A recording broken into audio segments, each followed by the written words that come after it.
A gente olha para um mapa e vê fronteiras bem definidas, linhas que parecem ter estado sempre ali. Mas a verdade é que muitas dessas linhas são a origem de alguns dos conflitos mais complexos e violentos do nosso tempo. Hoje, vamos mergulhar no porquê de essas linhas, desenhadas no papel, muitas vezes não baterem com a realidade dos povos no terreno, criando tensões que podem explodir a qualquer momento. Essa é a grande questão, né?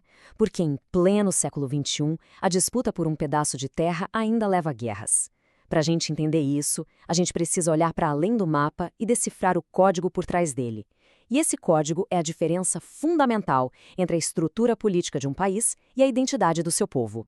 Vamos começar com um exemplo forte: os curdos. Pensa numa nação inteira com cultura, língua e história próprias, mas que não tem um país. O povo curdo está espalhado por 4 estados diferentes. Eles são, basicamente, a maior nação do mundo, sem um estado para chamar de seu. E isso, claro, é uma fonte constante de instabilidade lá no Oriente Médio. Agora vamos para o outro lado do mundo, Taiwan. Na prática, Taiwan funciona como um país independente. Tem sua própria economia, seu governo, suas forças armadas. Só que, para a China, Taiwan é só uma província rebelde. Aqui a briga não é tanto pela identidade, mas sim pelo reconhecimento, pelo direito de ser chamado de país.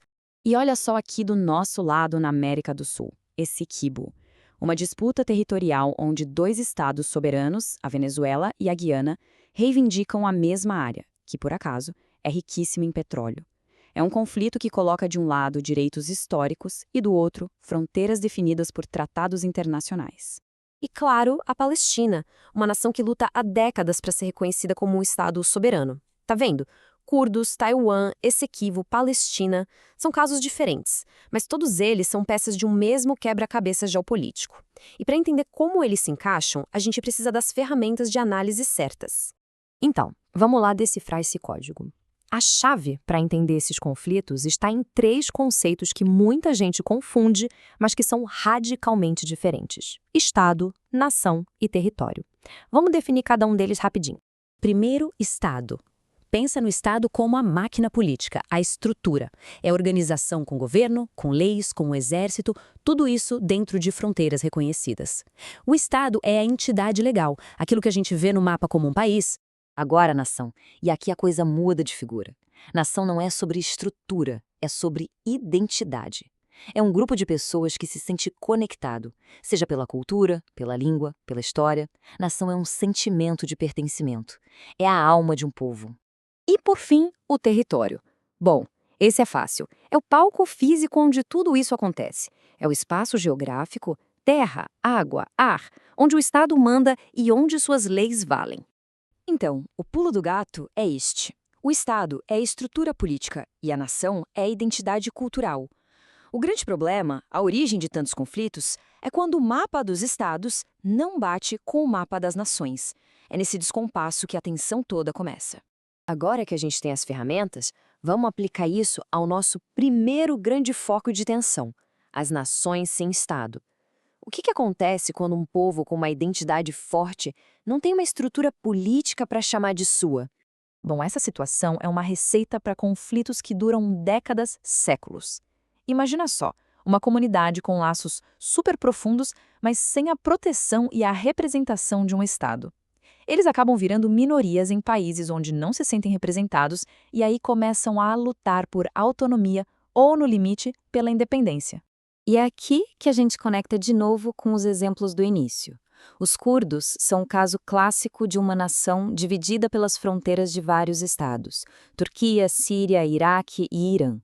Já os palestinos são uma nação que, há décadas, luta para transformar sua identidade em um estado soberano e reconhecido pelo mundo.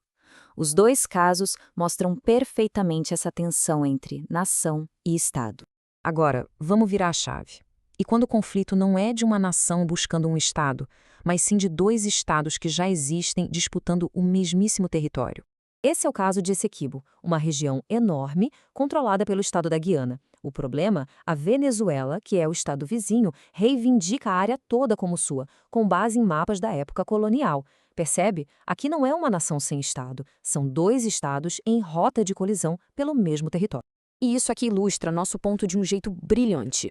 A Venezuela usa um argumento de nação, dizendo que aquele território pertence historicamente ao povo venezuelano. Já a Guiana usa um argumento de Estado, defendendo as fronteiras legais que foram definidas por um acordo internacional. É a identidade histórica contra a lei internacional. Tudo isso nos leva ao prêmio final em qualquer um desses conflitos: a soberania. Porque veja bem, não adianta ter uma nação ou controlar um território. Para ser um jogador no palco mundial, você precisa de duas coisas: poder para se garantir e, o que é crucial, o reconhecimento dos outros estados. A soberania é o prêmio máximo na geopolítica. Significa que um estado tem controle total sobre seu território e que os outros países respeitam esse controle.